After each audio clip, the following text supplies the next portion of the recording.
welcome everyone to one of our after hours events. I'm Yvonne Ariola, one of the library services managers. Jack Sanchez is also here behind the scenes. And Jason Daly will be here, one of our children's librarians who will be doing our eBay program. And we also would like to thank the foundation for sponsoring this program. So Jason, we'll take it away. Okay, great. So hello, everyone. My name is Jason Daly, and I'm going to be presenting tonight on the basics of how to buy on eBay. And of course, tomorrow night is how to sell on eBay. So if you haven't registered for that one already and you're interested, please feel free to do so. I've been using eBay for probably more than 10 years, and my feedback rating is over 1,000, meaning I've had over 1,000 successful transactions, either buying or selling, probably a lot more than that. So I've used eBay quite a bit, but I wouldn't consider myself like a power user. I'm not selling thousands of items on it the way some people are every month. So this is more of a basic training for a casual user. And if you're looking to run a business on eBay and sell tens of thousands of dollars worth of things every month, this might not be a great training for you. But since this is the buying portion anyway, we'll go ahead and get started. So I'll mostly be sharing my screen. We'll be looking at a PowerPoint slideshow, and I'll be switching back and forth between that and the eBay page so I can show you things on the actual eBay page. So let me go ahead and share my screen with you. And there we go. Okay. So now, so here's our PowerPoint presentation. So basically my first slide is, what is eBay? So eBay is basically just an online marketplace. There's auctions and there's fixed price buy it now listings available on eBay. It used to be when eBay first started, it was only auctions. Now I believe it's over 95% of listings are fixed price listings and only about 5% are auctions. eBay does not, unlike other online retailers like Amazon, eBay does not actually sell things. There may be a few exceptions. You know, you might be able to buy an eBay t-shirt or a mug or something like that. But in general, they don't sell anything. They just are a place to connect the buyer and the seller. And basically, they provide an online market for people to use. The seller determines the price of their item, the shipping costs, and all those things like that. eBay facilitates the transaction and the transfer of money and things like that, shipping and all that kind of stuff. But the seller ships directly to the buyer, and eBay never handles any merchandise. That's basically how eBay works. So a little bit about registration. I sent everyone an email. Hopefully everyone got it with a link for registration. So hopefully you'll be able to take a look at that. And if you want to register, you can register there. They'll ask for your first and last name, your email address. They'll ask you to create a password. You can make buy it now or fixed price purchases as a guest without being registered. However, if you want to bid on an auction, make a best offer to someone, you can make a lower offer for items they have for sale or sell things, you do need to be registered. And the reason for that is if you're not registered, they have no way of keeping track of you. So they can't tell whether you're the winning bidder in an auction because they don't know who you are. So if you want to do any of those things, you have to register. You can actually register using your Facebook, Google, or Apple accounts. You'll see a lot of different websites have that option, you know, sign in with Facebook, sign in with Google, things like that. You can do that here. Now, they will automatically assign you a user ID, and you probably will not like your user ID. So you can change that. There's an area called account settings that I'll show you a little bit later, where you can change your user ID. You can change it once every 30 days, but I recommend not doing that. Other than that first time, pick a user ID you like and stick with it, because if you change your user ID, a little logo appears next to it showing that it's been changed recently. And if you're changing it all the time, people are going to see that and they're going to say, why is this person changing their user ID all the time? That doesn't seem like someone I want to deal with. So you're going to get your initial ID when you register, change it to something you like, and stick with it if you can. So now we're going to start talking about searching. So I'm going to go ahead and switch over to an eBay page here. And I will show you some, and show you some things about searching. Let me just get it so that I can toggle back and directly back and forth between these two. Okay, so you can see at the top of the page here, here is your basic search. This bar right here. In general, I recommend starting with that basic search. You don't always have to do that, but that's generally the best place to start. We also have a tool for an advanced search over here that I can barely get to, but I'm going to click that, and that will get us to an advanced search. Now,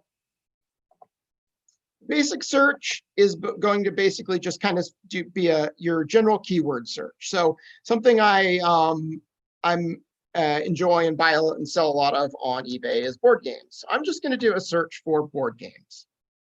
Now, I found 322,025 results for board games. Maybe not the most useful search, because there's no way I'm going to be able to look through all of those. So I'll show you some ways you can simplify that search a little bit or cut that down. Now, sorry, I'm going to get to the advanced search again. One way to do it is in the advanced search. Let me just toggle back and see here. Okay, so basic and advanced searching. So in this, you can search different ways. You can search for all words, any order, exact words in exact order, etc. So you could search anything that has the word board and the word games in it, or you could search just for those two words, one right after the other, or a few other different ways. You can exclude words from your search. Like, say you're not interested in Monopoly. You could type Monopoly here, and then it will search for all things with board games that are not Monopoly. You can search only a particular category. Right here, you can see that. I don't necessarily recommend using the category search unless you have to. The reason being that people sometimes miscategorize things, and you may miss out on a good deal if you narrow it down to a category. If you really are getting too many results and you need to use that category, you can do that. And I'll show you in a moment a reason why you might want to use a category search, for example. You can search in the title and the description. And if you scroll down, you'll see there are a bunch of other different ways you can alter your search. But you can also do these things on your search results from your basic page, which I'll show you. So I usually prefer to do it here. You can do almost all those same things here. So I've done my search for board games. I have 322,025 results. So now you can see I can do a lot of those same things here. I can narrow it down to a particular category. I can look only in toys and hobbies, only in games, only in board and traditional games. And those are, toys and hobbies is a broader category. Games is a category within toys and games. And board and traditional games is a category within games. So those will get sort of smaller and smaller and smaller categories over here, as you see on the left. Now I'm going to scroll down and I'm going to be looking at the left of my screen again. There's a few other things. These will be specific to particular searches or particular types of items. So like you'll see type, you'll see age level, you'll see minimum number of players, you'll see theme, you'll see brand. Now, those are specific to board games. If you search for clothing, you'll get different limiting factors on the left over here. So I don't usually mess with those, but you certainly can use them if you want to. Year, game, title, award, again. Now you come to some that are a little bit more useful. So here's condition. If you're giving it as a gift and you don't want to give a used item, you can check to only see new items. If you want to find an especially good deal, you might check only used items because they're likely to maybe be a little bit cheaper. You can designate a certain price range. You can say under 15, whatever, or you can say, I only want to see anything that's from $10 to $20. And you just click this little arrow here and it will show you those results. So I'm going to scroll down a little more. You're going to see here your buying format. So you have all listings. You can look at only auctions. Now remember, auctions now are less than 5% of listings on eBay, but they're usually the best place to find good deals because just you might not have a lot of people bidding on that particular auction. So if you're shopping for bargains, take a look at auctions, and you can sometimes find some better deals there. The buy it now or fixed price listings, people usually list them for like what they're expecting to get for it. Whereas auctions, people usually start lower and let the price go up. So you can often find really good deals on that. Your item location, this can be useful. For example, if you were buying something that's particularly large or particularly heavy, it is going to be very expensive to ship, because things that are close to you, number one, they're much cheaper to ship if you're only shipping from a shorter distance. If someone's shipping something that weighs 20 pounds to you from New York, it's going to cost a lot more than if they're shipping it from Orange County, say. So this is a way you can do that. So you can designate a certain number of miles. Say I want to find everything within 50 miles of my zip code, and then just hit this arrow, and you're going to get just those results. Now I have 11,338. It's still a lot, but it's a little more reasonable. Another thing you can do also is a lot of sellers will offer a local pickup option. So if you're buying something large and you don't want to pay a high shipping price, you can ask the seller if they offer local pickup. You can see down here delivery options, free shipping, free in-store pickup, free local pickup on the left here. Not everyone that offers local pickup will designate that in their listing though. So the best way to do it is usually to send a message to the person and ask them, do you offer local pickup?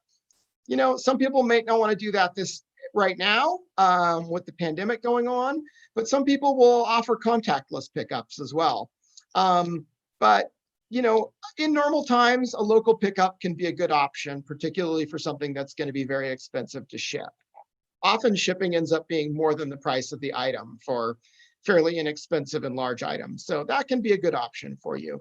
And one other thing that's very useful here is show only completed items or show only sold items. There's a few other things here that I think there's not much to them. Free returns, returns accepted, authorized seller. I never use any of those, but I do use completed and sold items because that can give you an idea of what amount that item is sold for in the past. And that'll give you a good guide for what you can expect to pay for it. So I'm going to click sold items here. And if it's in green, that means that item's sold. If it is not in green, occasionally we'll see some that are not in green. And those will be ones that are completed, but not sold. I'll show you an example of that. So I'm going to click off items and just click completed items, and then you will see some items that are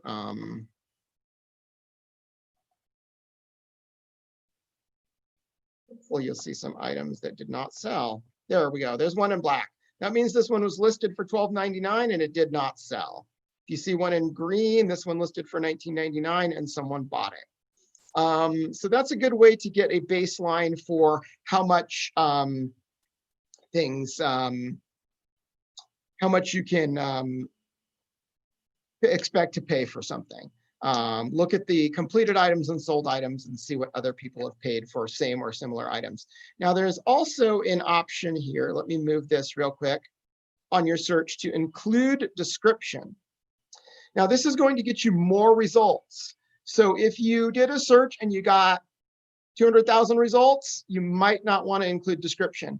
If you got a search and got very few results, go ahead and include the description and search. Right now I have 5,849 items. If I do the research, the include description, 11,338 items.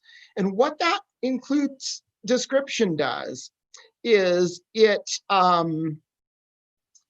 will look at the written description of the item item that's within the listing, which I will show you later. And if those words appear in that written description, not just in the title, which you see here, Beer Nerd, a beer tasting trivia game, it will show those too. So you will get more results that way. So if you're not getting very good results or not getting very many results, try including the description and you'll get more results. Another thing you can do, you have what's called a watch list. So I'm going to go back to my initial search here. And you can watch items and it will save those things in a list. You can go back and look at them later rather than having to remember everything. And there's two different ways to add things to your watch list. One, you see this little heart right here in the bottom right corner. You can just click that. You see the heart turn blue. That means it's been added to my watch list. Another thing I can do, I can click on the item, go into the listing for the item. Here's the listing for the item now. And I can click sort of near the upper right here, you will see add to watch list. I can click add to watch list. That will now be added to my list. And then I can go back and look at that later. And if I want to go back to my search results, toward the upper left, just under eBay here is back to search results. Now I'm back to my search results. And I was going to show you a situation where you might want to look in different categories. So being a children's librarian, I like children's books, and I'm a big fan of the Captain Underpants series. So I'm going to do a search for Captain Underpants. Now, the problem is, I'm going to get rid of the 50 miles from 91784. So I'm going to get rid of that. And I now have 3,836 results. The problem with this is that most of these are books, and I already own all the Captain Underpants books. But I might want to, I also have a collection of some Captain Underpants, toys, memorabilia, things like that. So I might want something like that.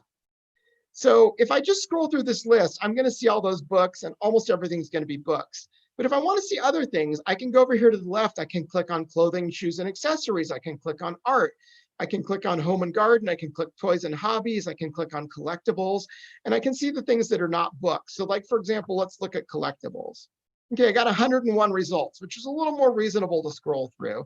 And I can look through and see all the, silly Captain Underpants items that I might want to own as a Captain Underpants fan.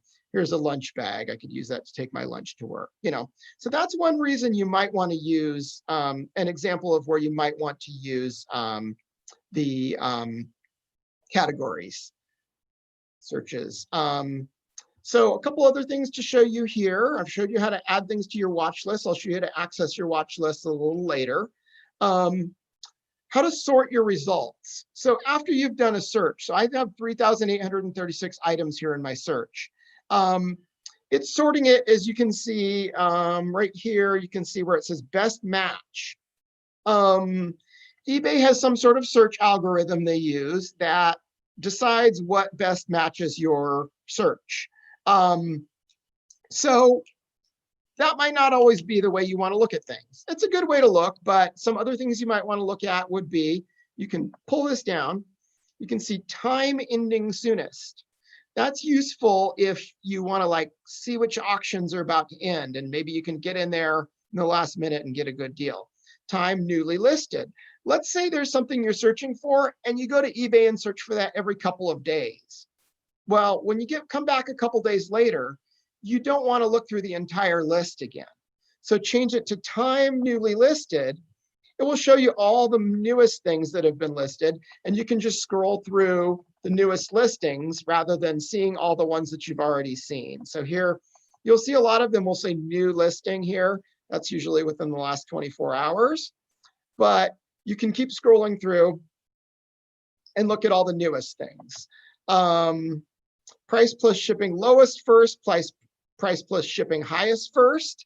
Those can be useful, and they add in shipping because sometimes people will charge a very low price for something, but charge very high shipping.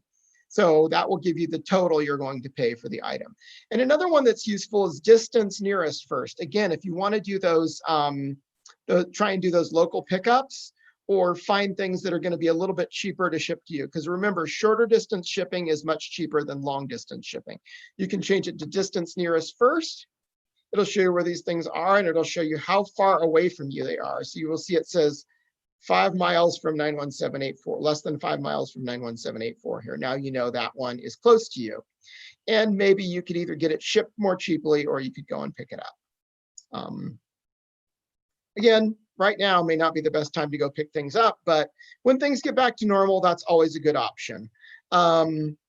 So a few other things, you can do something called save this search or seller. So I'm going to search for board games again. And you can see right here, it will tell you how many results you got. Right next to that, it will say save this search. So if you want to save a particular search so you can remember to search that same thing again, click that, that search will now be saved.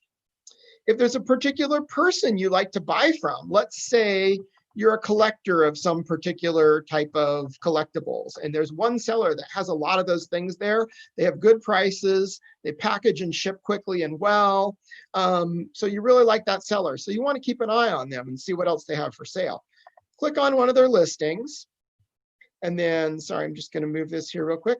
You're going to click right over here to the right of the screen. You're going to see Save This Seller. Click that, and now that seller is saved, and you can go back later and look and see what other things they have listed in the future.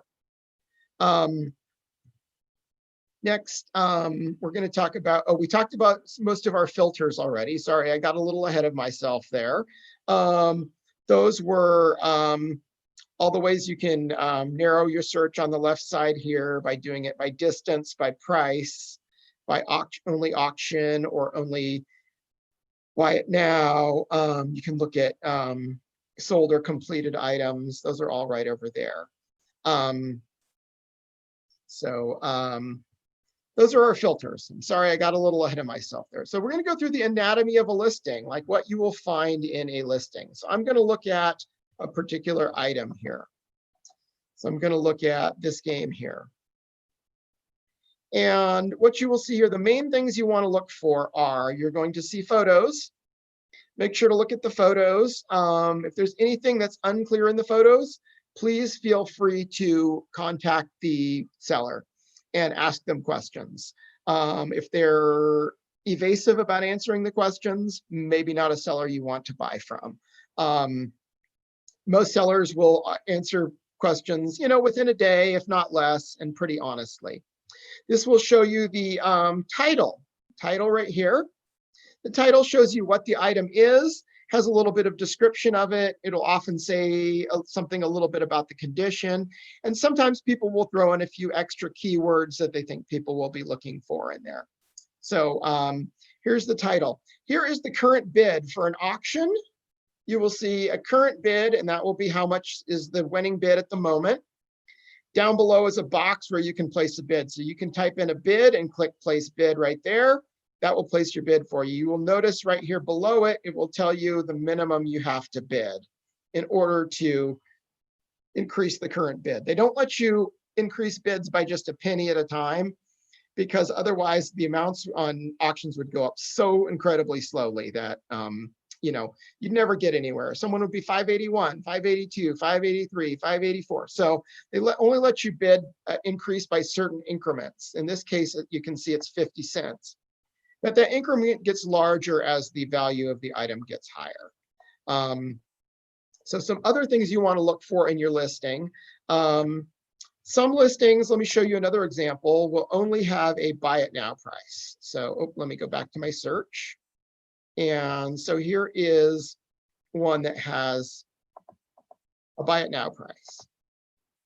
So instead of saying what the current bid is, it will just say price, and there's the price, and it will say buy it now. That's how you can tell the difference. So that one you can't bid on. That one is just you buy it for that price or you don't. Now some things will have a best offer option, and let me go to my personal eBay so I can show you some samples of that, because I usually put best offer on my items.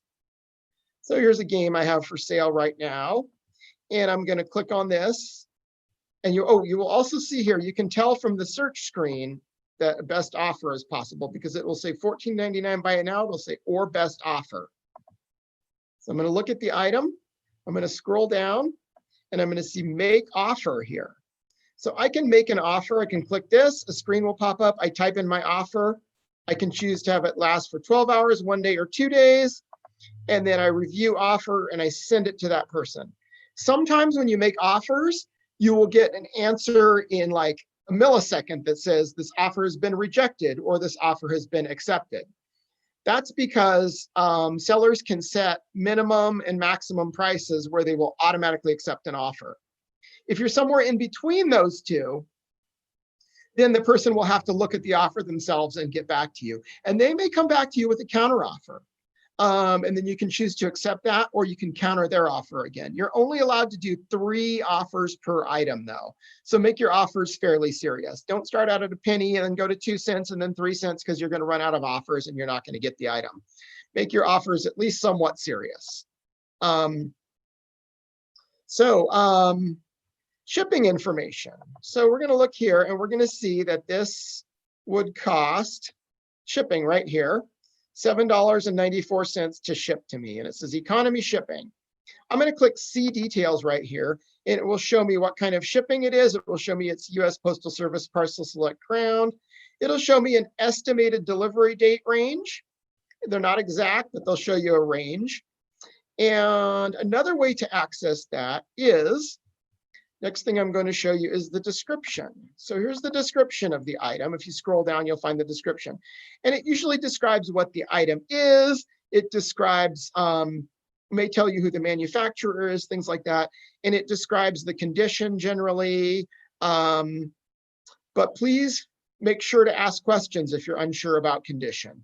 So here's our item description. And in description, you can see also next to it here is shipping and payments. Click shipping and payments. That will also show you the shipping information. As you use eBay more and more, you'll find that there's usually 2 or 3 different ways to get to things. So I'm showing you 1 or 2 ways to do everything today, but there are usually multiple ways to get there. So back here, so we did our shipping and we have our description. And descriptions sometimes are very detailed. Sometimes they're super vague. If they're super vague and you need more information, ask that seller a question. We'll show you how to do that in a moment. So my eBay, this is going to be sort of like your central access point for your eBay activity. So I'm going to go back to my eBay and I'm going to show you. So this is my watch list. Remember before I showed you, you could click those little hearts next to items and they would add them to your watch list, or you could click in an item and click, well, this one's already watched, but it would be up here. Say, watch this item. So that's your watch list. That's where all the things you're keeping track of. I might want to bid on these later. I might be interested in buying these later, so I'm going to keep them list. So you can also access your messages here. Here's your messages tab. And you'll see all the messages. You can see your members that are from members from eBay. eBay will send you messages about things too. You can see your sent messages. Now, messages are if, for example, you asked a seller a question about something because you were unsure about some details, you could ask them that question and they would respond and that response would appear in messages.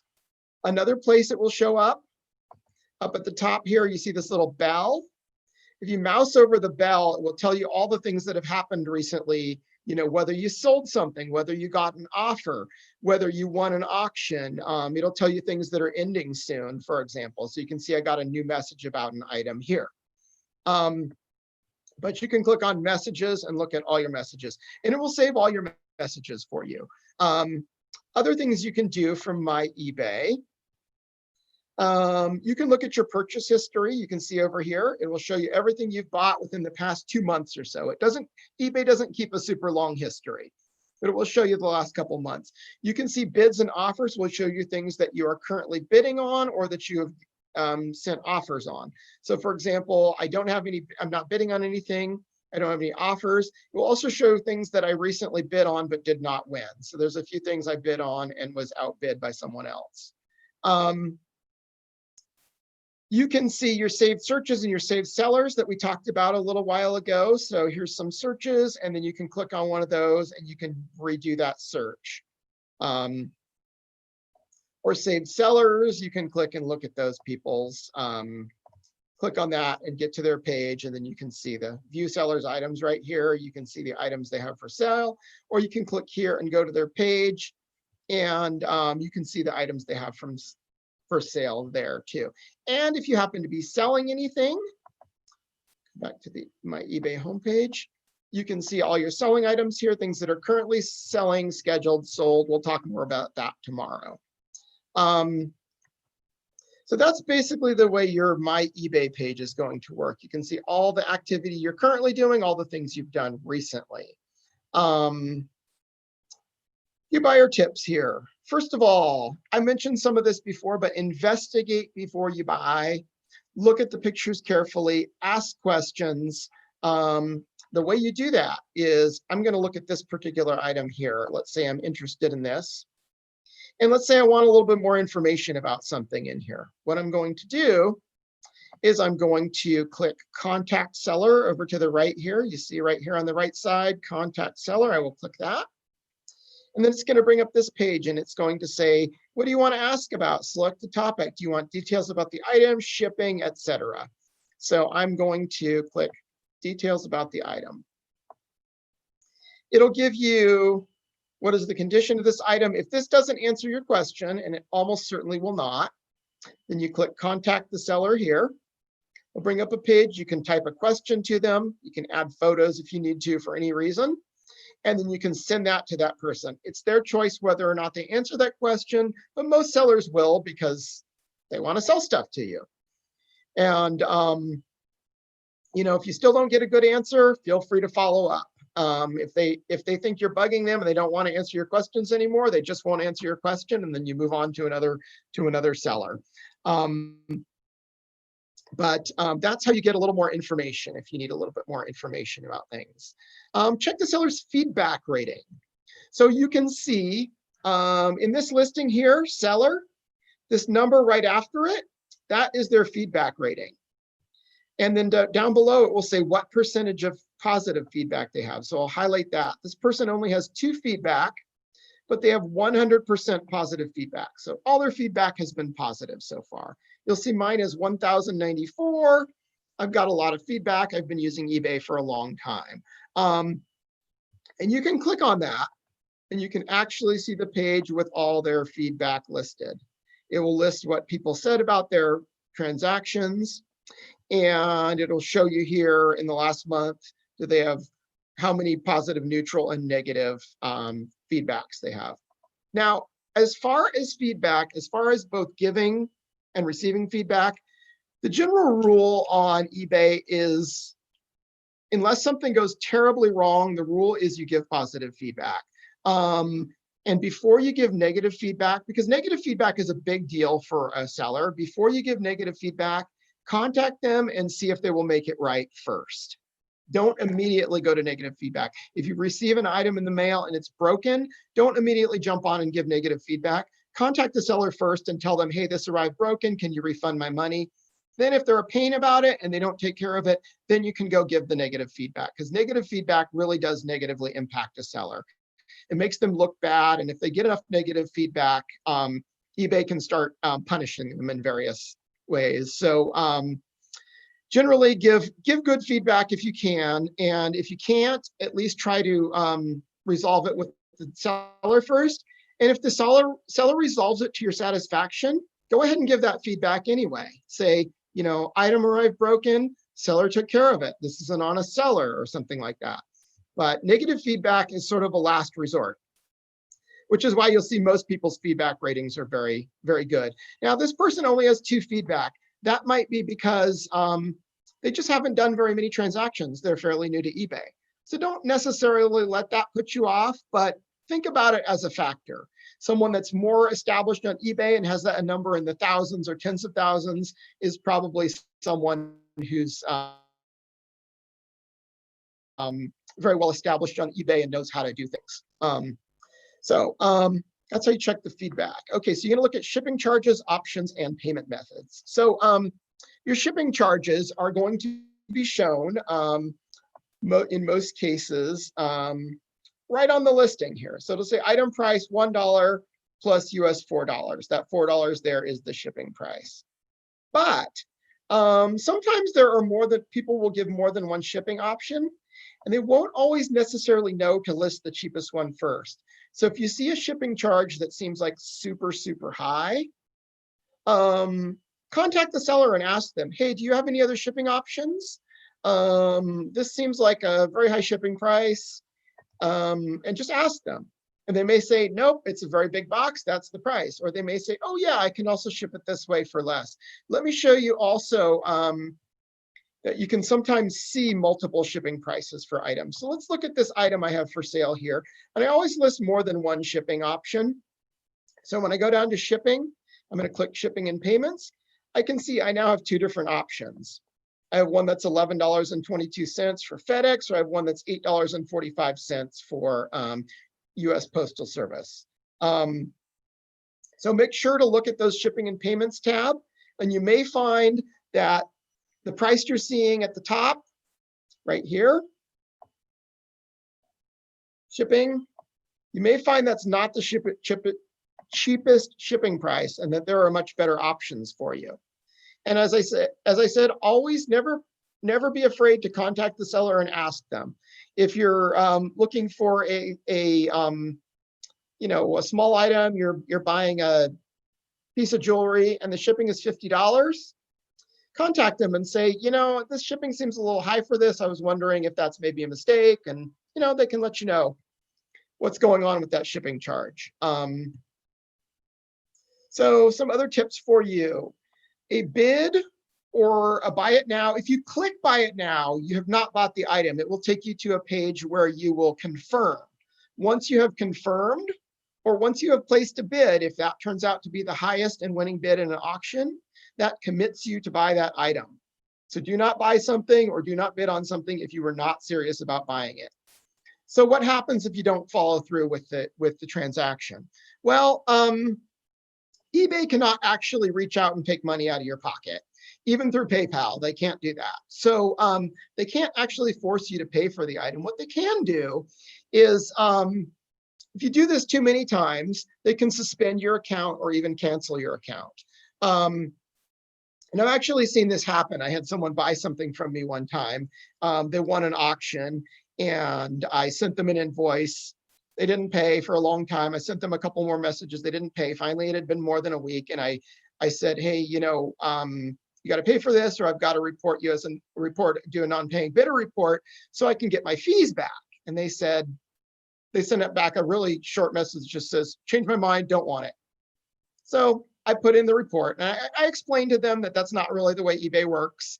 And so I put in the report, and surprisingly, eBay actually suspended their account just from that one, or maybe they've done it to a lot of people.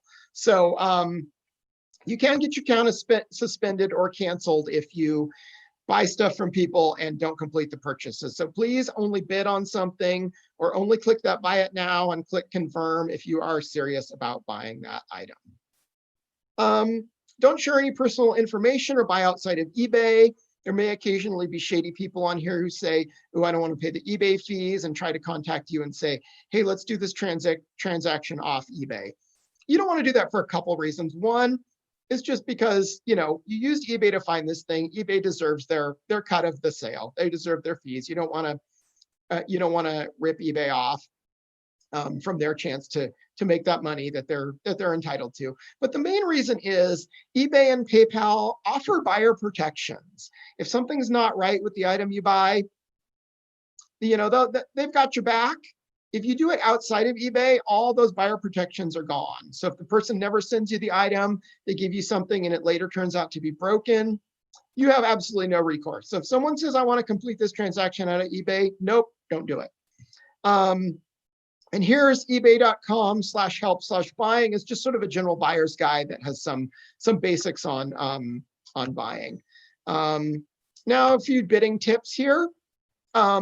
So one of the techniques people use to try and get good deals is called sniping. And that is placing a bid just a few seconds before the item closes, getting that last bid in there and stealing that item at the last moment. It can be a good way to find some really good deals sometimes. Because if you bid early and the price goes up, more people are likely to counter your bid. But if you get that bid in at the last minute, people may not have a chance to counter your bid. So if you're just bargain hunting, sniping is a good way to do that. If you don't absolutely need or want that item for certain, sniping is a good way to find some bargains. But the problem with sniping is the counter to it is automatic bidding. This is really good if, for example, well, if you're not going to be there to bid when the auction ends, like let's say an auction ends at 3 a.m. and you don't want to get up to bid on it, or if you are just one of those people who get caught up in things and tend to overbid a little bit and you want to impose some self-discipline, automatic bidding is great. What you do is you put in the maximum bid you are willing to, maximum amount you're willing to pay for that item. Then as other people bid, eBay will automatically increase the bid to just over the amount they bid until it reaches your maximum, and then it will automatically stop bidding for you. You'll get a message saying you've been outbid, so you still have the option to go back in and increase that bid, but it's a good way to control yourself. So for example, if there's something that's currently at auction for $10 and you say, that's something I'd be willing to spend up to $100 for. Put in a bid for $100. When someone bids $11, it'll bid you up to $11. When someone bids $12, it'll automatically bump it to $13. When someone bids $14, it'll bump it to $15. It'll keep doing that. If it reaches 100, it'll stop doing that. If it doesn't, well, you get it for less than 100, whatever the maximum bid ended up being. And the way that can sort of counter sniping is if you already have that higher maximum bid in and someone comes in and snipes, your higher bid that has already been entered will jump up above their bid. And because they bid in those last few seconds, they won't have time to counter that higher bid. So they can end up losing out.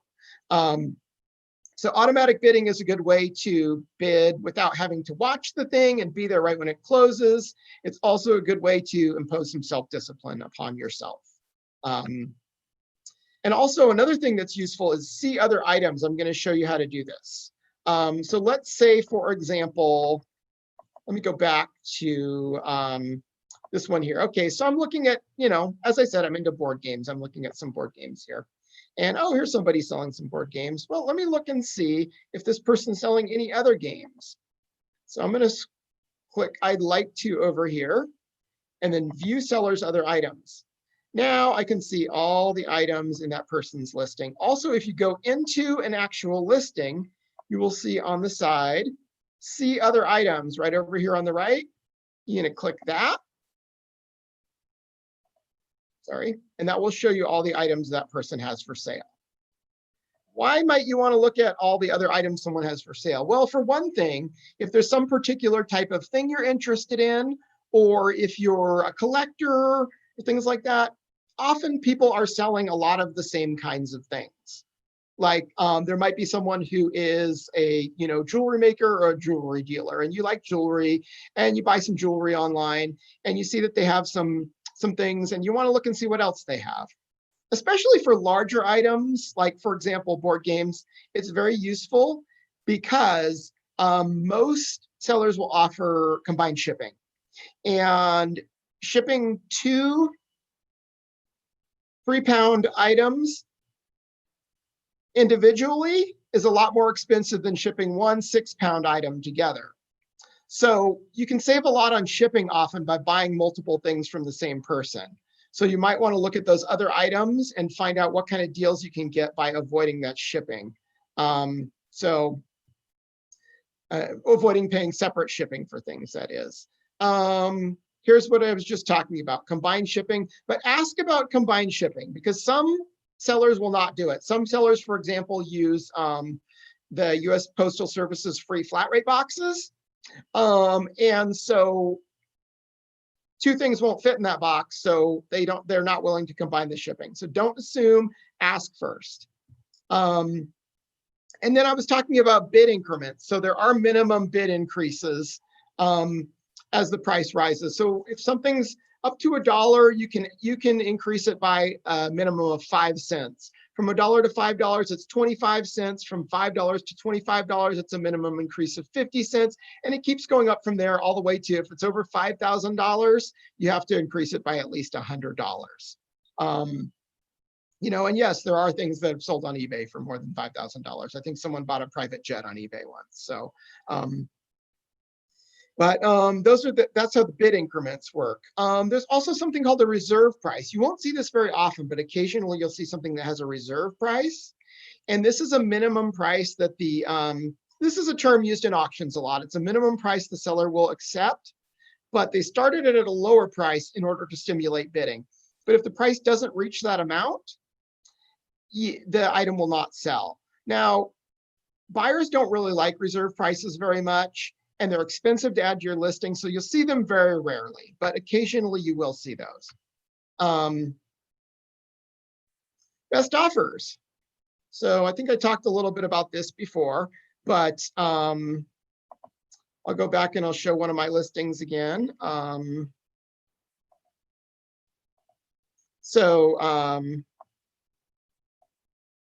Here's one of my listings, and you can see here that you can make an offer here. And the seller may or may not accept your offer or may counter. But it's if there's something you don't absolutely have to have right away and best offers are accepted, it's often worth making a best offer and at least seeing if they'll take it or if they'll counter offer. And you can sometimes get it for a little less. If it's a really good deal already, grab it, because someone else is going to grab it if you don't. While you're waiting for the answer to that offer, someone else is going to grab it. But if it's just sort of an okay deal and there's other people selling it, go ahead and throw in that best offer. See if you can get it for a few dollars less. So payment, talking a little bit about payment. This is changing a lot right now. So I haven't entirely figured out how the new payment system worked. It used to be that almost all payments on eBay were done through PayPal. But eBay is now taking over its own payment processing, and you can pay with credit cards. You can still pay with PayPal, debit cards, things like that. I haven't used this very much since it's very new, so we'll have to see how this all works out. But many buyers will probably still be looking for you to pay with PayPal. eBay does also offer buyer protection. So if you pay through eBay or you pay through PayPal, both offer you some buyer protection if you don't get what you were promised, or if it's damaged or destroyed in the mail. So PayPal, if you send money, it's free for you. You don't pay any extra fees when you're buying something. It's free to send that money. And you can do it by creating a balance in there, by transferring money into your PayPal, or by selling things on eBay and getting paid through PayPal. You can link it to your credit card. You can link it to a bank account to transfer money into PayPal to pay. You see the seller pays a fee. They pay a 2.9% plus 30 cents fee. And whoops, sorry. And but like I said, PayPal will probably be getting slowly sort of phased out on eBay over the next couple of years. So that may not be as important anymore to know. But that's basically all the basics of how to buy things on eBay, and some tips and tricks to try and find some good deals. I guess I should ask if there's any questions. I haven't noticed anything about questions, but maybe it's because I'm sharing my screen. So I'm going to go out of screen sharing, and we'll see if anybody has any questions. I don't see anything in the chat. So if anybody has any questions, go ahead and throw them in the chat. If everyone got the email I sent, hopefully everyone did. I sent the email this morning. My email address is also, well, it came from my email address, and my email address is also listed in there. So if you do have any questions to follow up, feel free to email me anytime in the next few days, and I'll be glad to try and answer your questions. I won't guarantee I have the answer to everything. There are still things on eBay that I never learned about. So yeah, so let me see. Well, I don't see any questions. I don't see any either. All right. So any other tips? No, I think that's about it. And it looks like we're just about out of time. I left a few minutes for questions, but those are the basics for you. Oh, one other thing I would mention is when you look at the shipping options, definitely also check the expected delivery date. It will show you that. That's just an estimate. It's not exact. But if you need something by a certain time, if you need something by Christmas, if you're buying something for someone's birthday or a special occasion or anything like that, make sure and check that the expected delivery time is at least a few days before what you need. And often there will be quicker shipping options that are a little more expensive. Pick one of those if you need to. But otherwise, I think that's about it. That's what I have for you. And I hope that some of you will be joining me tomorrow also for the How to Sell on eBay, where I'll show you the basics of creating a listing and give you a few other little special tips and tricks. All right. All right. So if there are no questions, thank you all for joining me tonight. Thank you, Jason. And hopefully we'll see some of you tomorrow. All right. Bye. Goodbye, everyone.